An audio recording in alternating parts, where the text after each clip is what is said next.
امروز برای ساکنان تاجیک و ازبک روز تاریخی بود، زیرا که پس از چندین سالها گذرگاه‌های نزد سرحدی دوباره رسما گشوده شدند. اکنون شهروندان هر دو جانب امکانیت پیدا می‌نمایند که با نزدیکان و خویشاوندان خود آزادانه رفت و آمد کنند. بنا به اطلاع وزارت کارهای خارجه تاجیکستان، روز 1 مارس 9 گذرگاه‌های سرحدی با ازبکستان رسما مورد استفاده قرار گرفتند.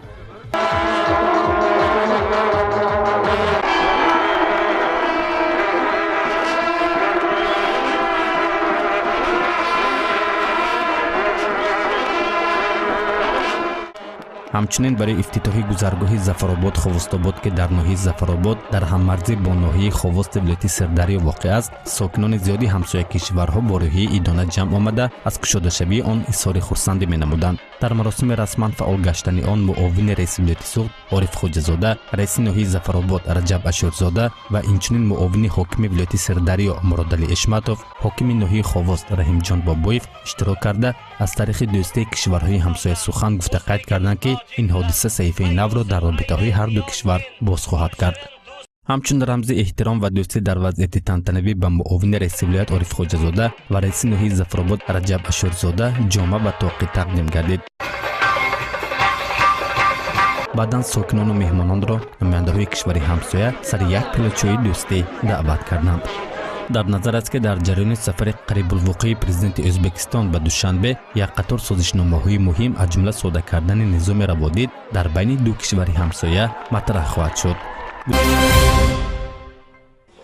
در تالار کتابخانه ولایتی به نام شمس‌الدین شاهین شهر باختر کنفرانس علمی عملی تحت عنوان نقش وعا در تشکل احساس وطنداری و مبارزه با افراطگرایی دایر گردید. در کنفرانس مذکور رئیس اتفاق ژورنالیستان تاجیکستان، سرمحرران روزنامه شهری و ناحیوی ولایت ختلان، نمایندگان تلویزیون و رادیو، همچنین سابقه‌داران ساحه مطبوعات ولایت شرکت داشتند. کنفرانس را جانشین رئیس اتفاق ژورنالیستان تاجیکستان، سرمحرر روزنامه ولایتی ختلان اسد مسافر و افتتاح بخشیده پیرامون برد و باخت و سهم ژورنالیستان ختلان به صلح و ثبات کشور اظهار نظر کرد. بعداً زینت الله اسماعیل‌زاده رئیس اتفاق ژورنالیستان تاجیکستان، دیرکتور اکادمیای وعای تاجیکستان به سخن برآمده. در موضوع رقابت‌پذیری وعا در شرایط معاصر فکرهای خویش را ابراز داشت. در کور کنفرانس امروزه تاکید به عمل آمد که ژورنالیستان ما باید از همه گونه امکانیت‌های برای وعای تاجیک موجوده استفاده برند. از جمله تأسیس دادن سامانه روزنامه‌های خود یکی از این امکانیت‌ها میباشد که برای مردم امکان می‌دهد هرچی سریعتر از حادثه‌های خبرهای کشور معلومات پیدا کنند.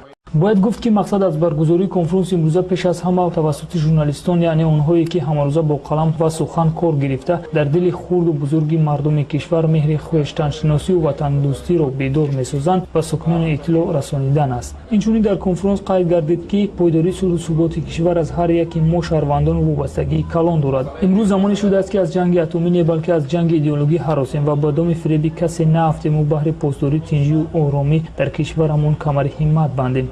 واقعا مطبوعات در شرایط امروز هم قدم حیات و جزئی بس و مهم و جداناپذیر جامعه میباشد. این است که ژورنالیستان با تأمین فضای اطلاعاتی به شهروندان در انتخاب درست موقع و دریافت حقیقت امکانیت وسیع میدهند. در فرجام کاری کنفرانس امروزه به یک چند تن سابقه‌داران مطبوعات مدال افتخاری 100 سالگی مطبوعات تقدیم کرده شد. همچنین به اعضایان اتفاق ژورنالیستان تاجیکستان شهادتنامه عضویت اتفاق داده شد. در مسابقه اشرو بین کودکان، نورسان، جوانان و کلانسالان که روزهای 24-25 فوریه در خوجند دایر شد، تنها در نمودی اشروی تاولو 26 نفر نورس مقام اول را کسب کردند. در مسابقه 180 نورس از فدراسیون اشروی ولایتی سوخت اشتراک کردند و در عموم 60 نفری اشروچیان صاحب جایزه گردیدند. حنیفه جلالوی 6 ساله بین اشروچیانی نورس مقام اول را کسب کرده است. به غالبان مدال و افتخارنامه فدراسیون اشروی ولایتی سوخت تقدیم گردید. اشرو تاولو نمودی ورزشی است که از زنجیر، چوب، شمشیر استفاده می‌کند. اساساً در این نمود اعضای بدن، دست، پای حرکت می‌کند. شیراز کریموف دوام بیش از 1 سال تمرین در نمودی اشرو تاولو کار با دست و پای را از خود کرده است. او نیز در مسابقه صاحب جای اول شد. در فدراسیون اشروی ولایتی سوخت به ورزشکاران 36 نمودی اشرو تاولو آموزانیده می شود که آن اساساً در چین به یک نمودی ورزشی اصلی تبدیل یافته است. میرزا دلیر خورشیدزاده مربی اشروچیانی نورس میگوید این نمودی ورزش گرچنده از حرکت‌های زیبا عبارت است اما قوه بسیار را از ورزشگر طلب می‌کند. در این نمودی اوشو ورزشگر به حریف می‌جنگد و تنها مهارت خود را در شمشیربازی و چوب و زنجیر و یا حرکت دست و پای نشان می‌دهد. میرزا دلیر نیز خود اوشوچی جوانی سوخت است که بارها در همجایگی با دست پرورانش در مسابقه های سطح بین الخلقی اشتراک و جایهای افتخاری را کسب کرده است. 2 ماه پیشتر نیز 4 نفر اوشوچیان در جام کشاد اروپا آید به اوشو اشتراک نموده 3 نفری آنها با مدال طلا و 1 نفر دیگر با مدال برنجی به وطن برگشتند.